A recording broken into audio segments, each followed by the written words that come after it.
လောလောဆယ်ကဒီဥစ္စာကိုဒီဇယားကိုကျွန်တော်စပြီးတော့ကျွန်တော်တို့ဒီဘယ်လမ်းကြောင်းကနေတွားလေ့လာရင်စကားပြောကိုကျွန်တော်တို့မြန်မြန်ဆက်ဆက်နဲ့တက်စိတ်မယ်ဆိုတဲ့ဥစ္စာကိုအဓိကတည်ပြီးသွားတာပေါ့တော့ဒီပထမပိုင်းတစ်ပတ်နှစ်ပတ်သုံးပတ်လေးပတ်လောက်မှာကတော့ theory တွေနည်းနည်းများမှာပေါ့များပြီးတော့ exercise နည်းနည်းနဲ့မယ်ပြီးတဲ့အခါကျတော့ကျွန်တော်တို့တကယ်မူရင်း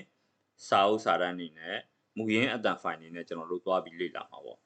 လေ့လာမယ်ဆိုတော့ကျွန်တော်တို့ကဒီအတန်ကိစ္စကိုလေ့လာတဲ့အခါမှာဒီမြန်မာပြည်ထဲကိုဝင်တဲ့ရုပ်ရှင်တော်တော်များများက American usage တွေများတယ်ဒီကျွန်တော်တို့ British usage ကနည်းနည်းရှားတယ်ဒါပေမဲ့ဟိုမှာကျွန်တော်အခု My Fair Lady ဆိုတဲ့ရုပ်ရှင်တစ်ခုတော့အဲ့ဒါကတော့အင်္ဂလန်အစစ်နဲ့ရိုက်ထားတာပေါ့နော်အင်္ဂလိပ်အစစ်တွေရိုက်ထားတဲ့ဥစ္စာအဲ့ဒီ